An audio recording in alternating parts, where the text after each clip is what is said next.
Hallelujah, good morning. एक और बार प्रभु के वचनों को सुनने के लिए क्या आप लोग तैयार हैं? तो आइए, हर रोज प्रभु के वचनों को लेकर हम आपके पास आते हैं। आप में से कई लोग आशीष पा रहे हैं, आत्मिक तौर पर आप दृढ़ हो रहे हैं। ना केवल हमारे देश में लेकिन विदेशों से भी कई लोग हमारे साथ जुड़ रहे हैं। आपकी गवाहियों के लिए मैं प्रभु का धन्यवादी हूं।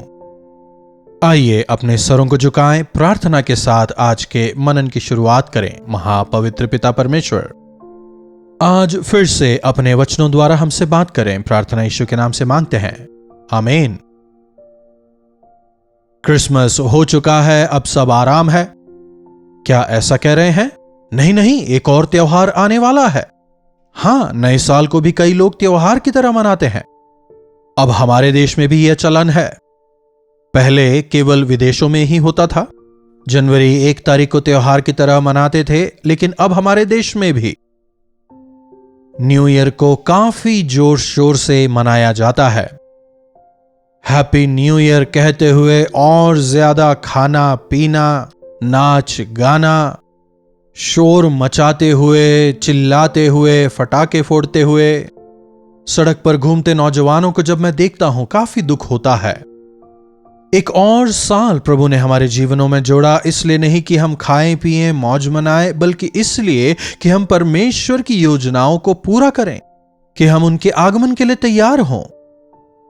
परमेश्वर की आवाज सुनने की इच्छा आजकल इंसानों में नहीं है।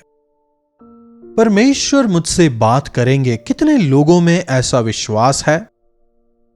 चाहे हम पुराने नियम के यूसुफ की बात करें या फिर नए नियम के यूसुफ की बात करें, वे परमेश्वर की बातों पर ज्यादा ध्यान देते थे। परमेश्वर के बातों की ओर उनका ध्यान था।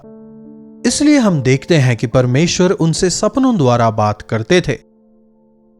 पुराने नियम में यूसुफ को परमेश्वर सपनों के द्वारा उसके भविष्य के विषयों से बताते हैं।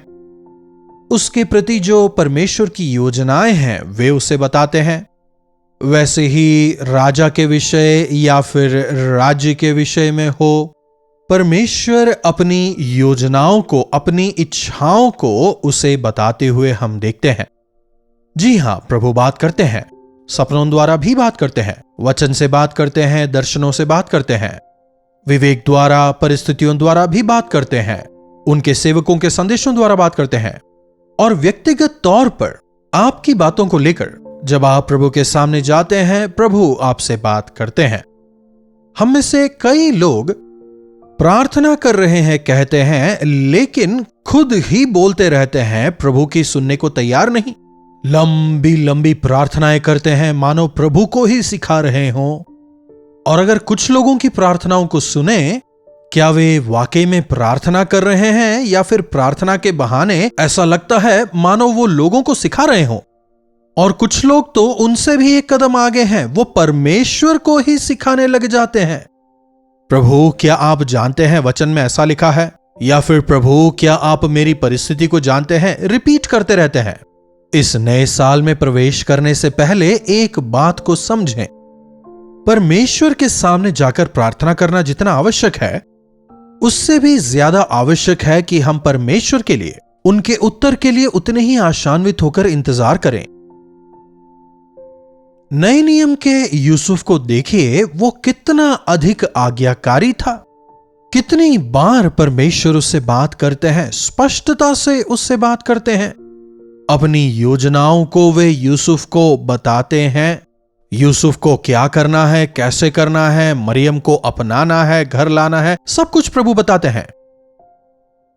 आगे चलकर ज्ञानी जब आकर बालक यीशु की आराधना करके लौट जाते हैं, तो देखिए वहां क्या हो रहा है। मत्ती रचित सुसमाचार 2 अध्याय उसकी 13वीं आयत से पढ़ रहा हूं।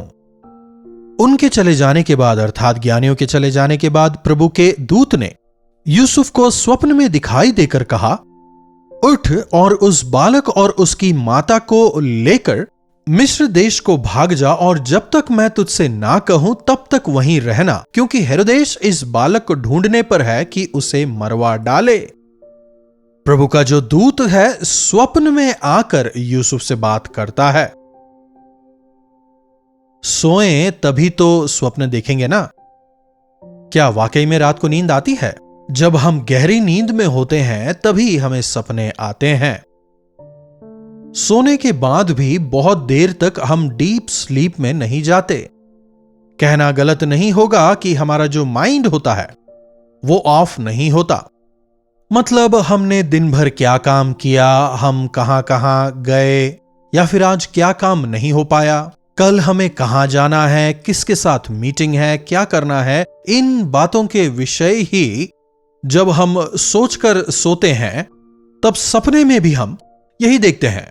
क्या देखते हैं? जो आप सोचकर लेटे थे, जिस काम के विषय आप सोच रहे थे वही आपको सपने में भी दिखाई देगा। जो आपके मन में था वही नजर आएगा। यही हम शुभोपदेशक के 5वें अध्याय की 3री आयत में देखते हैं।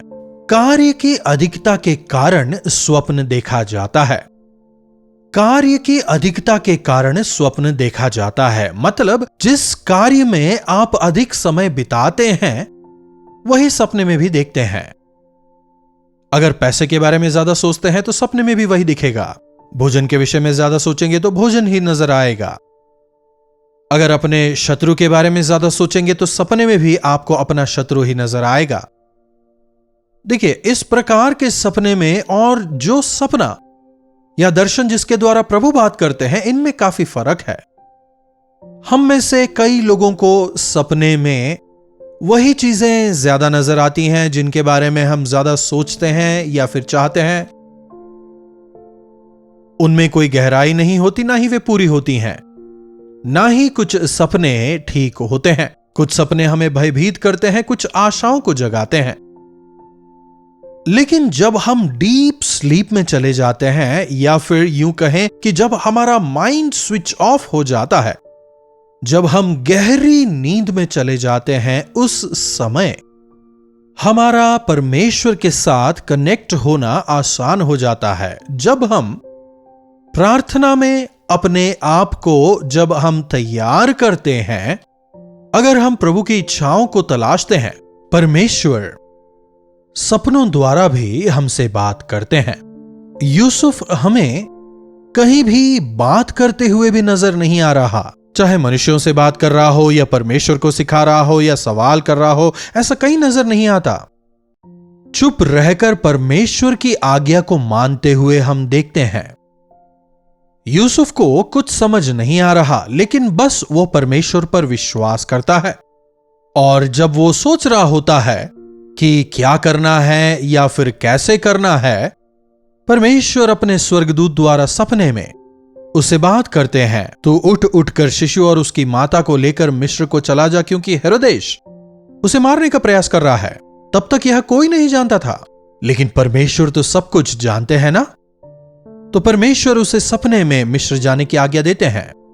शायद अगर हम होते तो 1000 सवाल करते, क्या प्रभु ये क्या है, मुझे क्यों जाना है, ये तो खुद परमेश्वर की संतान है, जब परमेश्वर के बेटे हैं तो इन्हें कौन मार सकता है, ऐसे सवाल करते।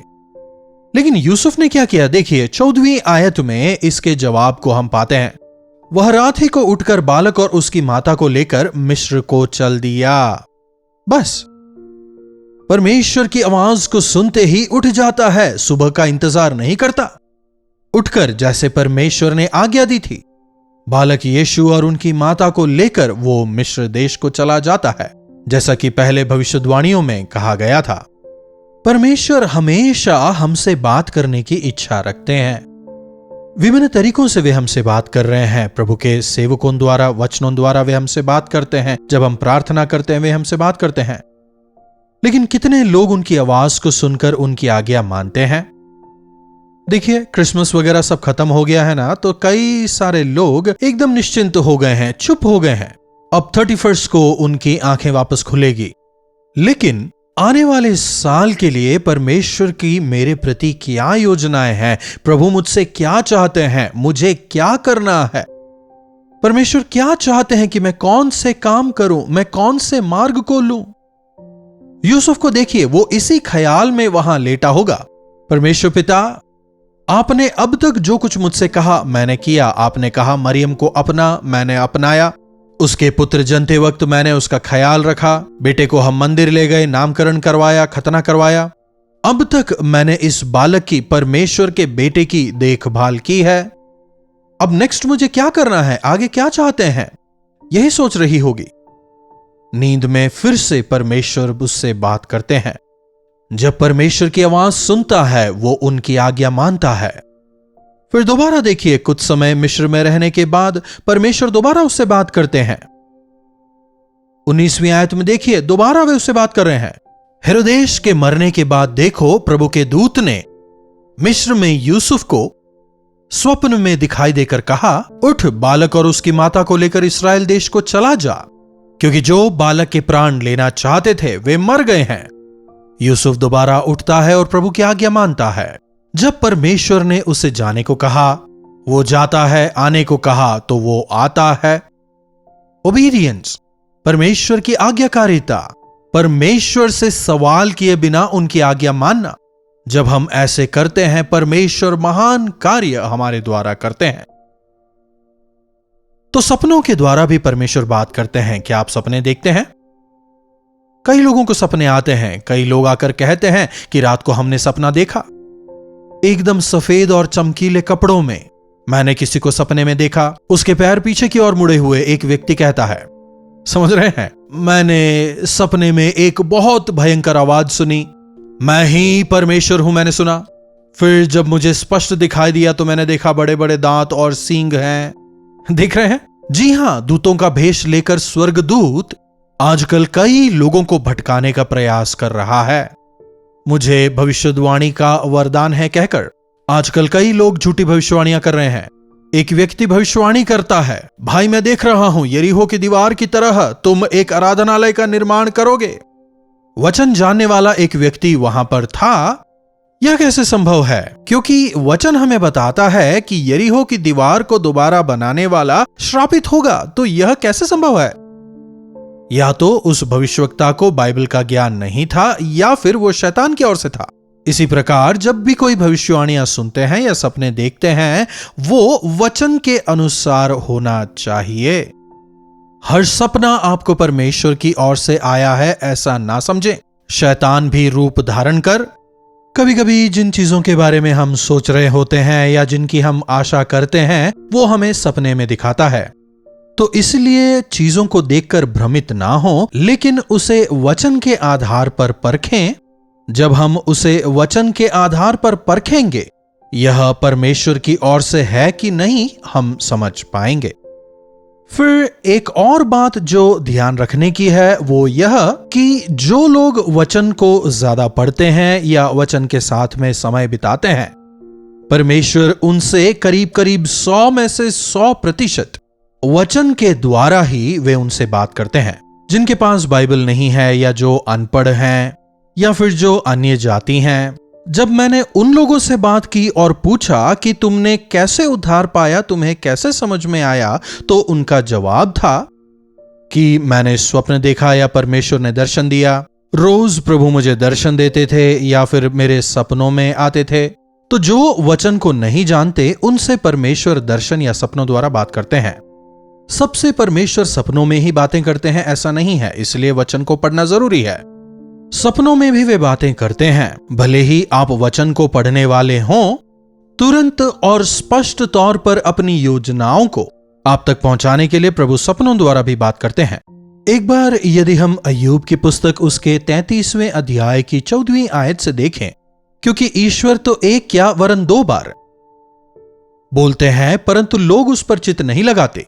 स्वप्न में व रात को दिए हुए दर्शन में जब मनुष्य घोर निद्रा में पड़े रहते हैं, वह बिछौने पर सोते समय, तब वे मनुष्यों के कान खोलते हैं और उनकी शिक्षा पर मोहर लगाते हैं, जिससे वे मनुष्य को उसके संकल्प से रोके और गर्व को मनुष्य से दूर करे।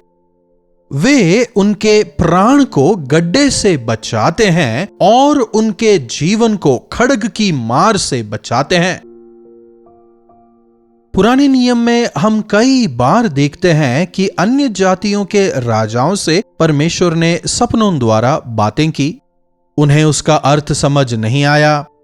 तब परमेश्वर की आत्मा से भरे दानिएल द्वारा या यूसुफ द्वारा उन सपनों के अर्थ को उन राजाओं तक पहुंचाया। हां, प्रभु कभी कभी सपनों द्वारा बात करते हैं। जब हम लोग गहरी नींद में सो रहे होते हैं वे बात करते हैं। तो क्यों ना इस साल के अंत के दौरान प्रभु आप मुझसे बात करें, मेरे प्रति आपकी जो योजनाएं हैं मुझे आप बताएं। इस प्रकार हम प्रार्थना करें। साथ ही साथ आवश्यक है कि हम प्रभु के बात करने का इंतजार करें। प्रभु के सानिध्य में वे हमसे क्या कह रहे हैं, इसे सुनने के लिए उनके सानिध्य में मौन रहना चाहिए। परमेश्वर हमारे सोते समय गहरी नींद में जब होते हैं हमसे बात करने के लिए, अपनी आवाज को हमें सुनाने के लिए, अपनी योजनाओं को हमें बताने के लिए, स्पष्ट तौर पर बात करने के लिए परमेश्वर तैयार हैं। इस नए साल में उनकी योजनाओं को जानने के लिए प्रार्थना करें। प्रार्थना। महापवित्र पिता परमेश्वर, प्रभु जो कोई इन वचनों को सुन रहा है उनसे आप बात करें। प्रभु होने दें कि हर इंसान अपने हृदय को खोलकर, अपने कानों को खोलकर आपकी आवाज को सुनने के लिए तत्पर रहे। प्रभु जब हम गहरी नींद में सपनों को, दर्शनों को देखते हैं, क्या आपकी ओर से है, क्या आपकी ओर से नहीं, वचन के दृष्टिकोण से उसे समझने में हमारी मदद करें। प्रभु होने दें कि इस नए साल में आप अपनी योजनाओं को हम पर प्रकट करें। प्रार्थना यीशु के नाम से मांगते हैं, आमीन। अब हमारे पिता परमेश्वर का प्रेम, प्रभु यीशु मसीह का अनुग्रह और पवित्र आत्मा की संगति और सहभागिता हम में से प्रत्येक के साथ आज, कल और सदा सर्वदा बनी रहे। आमीन।